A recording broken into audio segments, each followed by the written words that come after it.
Halo teman-teman, Assalamualaikum warahmatullahi wabarakatuh. Kembali lagi di Akuntansi Indonesia.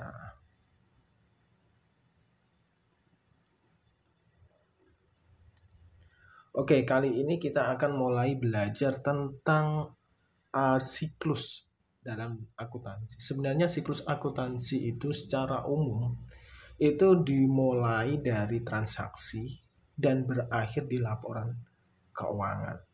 Tetapi bagi auditor itu siklusnya kadang dibalik. Dia melihat hasil dari laporan keuangan, terus dicari informasi yang kira-kira janggal atau ditelusuri dari belakang nanti hingga dia sampai ke depan. Biasanya dia akan mengambil suatu sampling.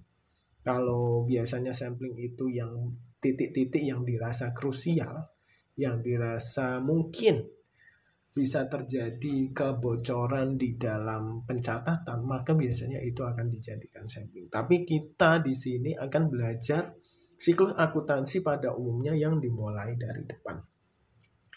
Nah, dimulai dari depan, siklus akuntansi sebenarnya itu ada siklus yang namanya pencatatan, terus ada yang namanya penggolongan, ada yang namanya pengiktisaran, dan yang berikutnya adalah pelaporan. Nah, di sini sebagai akuntan pemula, kita wajib untuk mengetahui keseluruhan dari siklus ini. Tapi pada kenyataannya, pada prakteknya, nanti di siklus ini, dua ini, itu menggunakan sistem digital. Bahkan sampai di pelaporan itu tinggal print. Jadi, tapi yang namanya laporan kita print kan juga harus mempelajarinya, apa sih hasilnya. Nah, di siklus pencatatan ini yang terjadi sebenarnya apa, teman-teman? Siklus pencatatan yang terjadi biasanya itu nanti ada transaksi. Nah, ada transaksi. Nah, transaksi ini biasanya ada buktinya. Bukti. Baik itu ketika kalian transaksinya itu mengeluarkan uang, kalian kan mendapat bukti misalnya kwitansi, nota, dan lain sebagainya. Begitu juga ketika kalian mengeluarkan barang atau menjual, berarti kalian mengeluarkan bukti nota atau mengeluarkan kwitansi. Seperti itu. Dan setelah bukti ini udah sampai, transaksi sampai bukti, nah bukti ini nanti terus di jurnal. Nah, jurnal biasanya itu ada yang dikelompokkan, ada yang ditulis saja. Tapi ketika kita melakukan penjurnalan menggunakan komputerisasi, biasanya ini akan diinput langsung dengan penggolongan. Misalnya, ketika kalian mengeluarkan gas, kas itu kan langsung ditulis di penggolongannya, misalnya kas keluar. Terus lawannya apa? Lawannya misalnya pembelian bahan baku, misalnya pembelian perlengkapan dan lain sebagainya. Nah, penggolongan ini itu setelah jurnal itu biasanya disebut dengan buku besar. Tapi di akuntansi modern, buku besar ini sudah digantikan dengan komputerisasi. Terus kemudian biasanya kalau akuntan lama itu ada neraca percobaan. Ini juga sekarang mulai tidak ada. Biasanya langsung diinput ke komputerisasi. komputer. Kalau komputer biasanya ini bagian input, ini bagian output. Nah, outputnya apa saja sih, Kak? Outputnya biasanya adalah laporan keuangan. Seperti yang kita terangkan kemarin bahwa ada laporan keuangan termasuk di dalamnya itu apa saja, yaitu laporan laba rugi atau income statement. Terus kemudian ada laporan perubahan modal.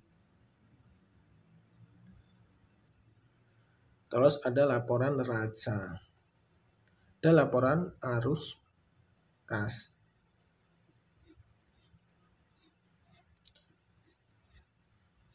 Nah ini. Terus nanti ketika masuk ke dalam auditor ataupun masuk ke dalam manajemen, laporan ini, hasil laporan ini nanti itu ada catatan tersendiri. Misalnya ketika di dalam laporan itu kok ada hutang. Hutang itu adalah berasal dari bank. Misalnya bank apa? Bank ABC. Jangka waktu 3 tahun dari 3 Januari 2020 sampai 3 Januari 2021, 22, 23, 20, 23, 20, 21, 22. Ya kan? 20, 21, 22, ya. Misalnya seperti ini teman-teman. Itu adalah masuk dalam catatan. Oke, dan catatan ini biasanya di luar dari sistem komputerisasi ini. Jadi untuk para akuntan modern, jangan khawatir kalian harus pusing-pusing belajar tentang akuntansi yang terkait dengan buku besar, neraca percobaan. Kadang kan memang agak ribet, tapi kalian perlu mengetahui sebagai bahan koreksi bahwa oh ini udah benar, oh ini udah salah. Walaupun terkomputerisasi teman-teman. Kalau kalian inputnya itu keliru, ya tetap nanti di sini keliru. Misalnya, ketika dia sistem akuntansinya seperti ini di dalam komputer, misalnya input terus masuk di sini ke dalam pencatatan. Input yang namanya kas. Terus pilih kasnya adalah kas keluar. Oke. Di sini ketika dimasukkan itu katakanlah 5 juta. Kas keluar 5 juta. Terus berarti kan ini kredit. Nah, ini kalian harus tahu bahwa ini adalah kredit. Terus lawannya apa? Lawannya misalnya adalah buku tulis sama dengan 200.000. Terus nanti pensil sama dengan 100.000. Terus nanti ada misalnya yang lainnya ada bensin sama dengan 50.000. Dan seterusnya sampai 5 juta. Kalau sistemnya baik, pasti kalau ini tidak balance, dia akan ada penolakan. Kalau sistemnya baik. Kalau sistemnya tidak baik atau tidak sempurna, pasti ini dan ini, walaupun ini katakanlah ini sudah ditulis 5 juta, ini ternyata baru 485 4.850.000, kan masih kurang. Masih kurang sekitar 150. Dan ini masuk, maka sampai pencatatan ini penggolongan sampai bukti laporan keuangan ini juga akan keliru. Nah, itu termasuk jika kalian menggunakan sistem yang ya tetap sistem, tapi itu menggunakan sistem manual. Contohnya apa Kak sistem manual? Sistem manual misalnya contoh menggunakan Excel. Excel kan tidak mungkin ada koreksi kalau kalian tidak membuat koreksi sendiri. Nah, di sini akan ada kekeliruan jika kalian tidak memperhatikan baik-baik antara debit dan kredit. Pun demikian, ketika antara pensil dan bensin ini kebalik penulisannya, dalam artian yang pensilnya seharusnya 100 itu menjadi 50.000 dan bensinnya seharusnya 50.000 menjadi 100. Misalnya kebalik ini, itu juga akan menjadi problem tersendiri. Problemnya di bagian apa? Oke lah, ini balance. Tapi di dalam stok pensil ini nanti pasti ada kekeliruan. Kita misalnya menganggarkan pensil itu katakanlah 200.000, karena ini ketulis 50, jadi masih ada 150.000 untuk beli pensil. Nah, ketika beli 150.000 yang sisanya ini menjadi problem tersendiri nanti. Ternyata pensil yang seharusnya isinya 100 misalnya menjadi 150, overstock. Nah, ini nanti menjadi problem baru kembali. Seperti itu teman-teman. Ini sedikit gambaran ya. Kita belum masuk ke dalam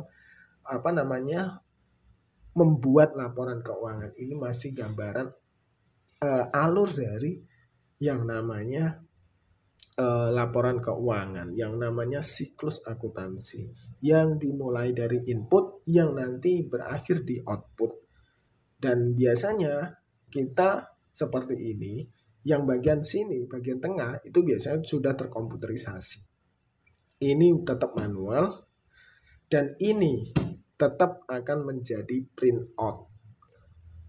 Walaupun tidak di print out, dia juga akan berbentuk laporan. Seperti itu teman-teman.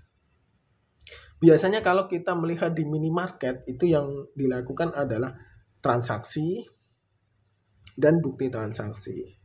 Dua ini yang dilakukan.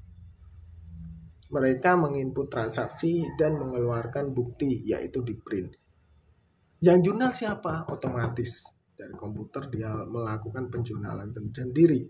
Tapi penjurnalan ini biasanya langsung otomatis masuk dalam penginputan. Seperti yang saya contohkan tadi. Misalnya kita nginput ada 150.000 terdiri dari A, B, C, D, E. Nah, itu masuknya ke kas apa, terus masuknya ke berapa. Terus penjualannya itu kira-kira kembalian berapa. Seperti itu.